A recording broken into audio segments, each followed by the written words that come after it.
और ललितपुर से अगली बड़ी खबर सामने आ रही है, जहां पर आपको बता दें कि 35 साल पहले मर चुके व्यक्ति ने कर दी रजिस्ट्री। जहां पर सद्दाम के नाम से बिजदा की जमीन का बैनामा हुआ है, जहां पर सद्दाम ने बिजदा बनकर फर्जी रजिस्ट्री कर डाली। तो वहीं बिजदा बनकर 7 एकड़ जमीन दलालों ने बेच डाली। तो वहीं मेहरौनी उप निबंधक कार्यालय में फर्जी बैनामा हुआ है। तो सद्दाम ने बिजदा बनकर फर्जी रजिस्ट्री कर डाली है। बड़ी अपडेट, बड़ी जानकारी। बिजदा बनकर 7 एकड़ जमीन दलालों ने बेच डाली है। तो सद्दाम ने बिजदा बनकर कराई फर्जी रजिस्ट्री। ये बड़ी अपडेट, बड़ी जानकारी आप तक पहुंचा दे। देखिए किस तरीके से बड़ा भ्रष्टाचार किया गया है। 7 एकड़ जमीन का फर्जी बैनामा किया गया।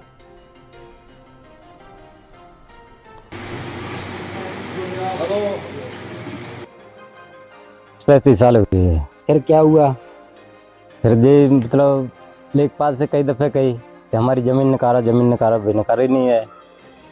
पर क्या क्या किया भू कारोबारियों ने आपकी जमीन को? अब जी मतलब जी रचना रच के कि मतलब फर्जी आधार कार्ड लगा, तो पहचान पत्र लगा के तो फर्जी मतलब हमारे पिताजी का नाम लेके बिजलाल फर्जी बन गए और दूसरे आध व्यक्ति को रजिस्ट्री कर दी। कितने लाख की जमीन बेच दी? 21 लाख की। आप क्या चाहते हैं? और हम तो ये चाहते हैं कि हमें ज़मीन वापस मिल जाए। और जिन लोगों ने ये ऐसा काम किया गरीब के साथ, वे जेल चले जाएं। मेहरौनी तहसील के केलगांव गांव से एक चौंकाने वाला मामला सामने आया है, जहां पर 35 साल पूर्व जो बिज्जा बुनकर नाम का व्यक्ति था वह मृत हो चुका था। 35 साल बाद भू कारोबारियों ने एक फर्जी बिज्जा बनाकर 7 एकड़ ज़मीन की रजिस्ट्री करा ली है।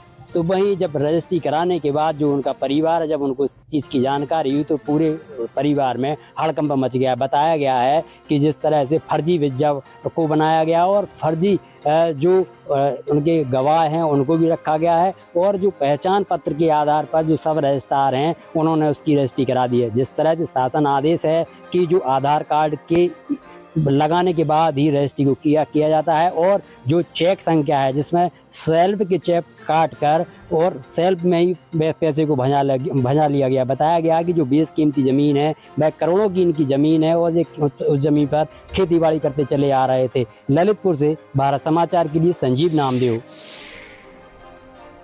और इसी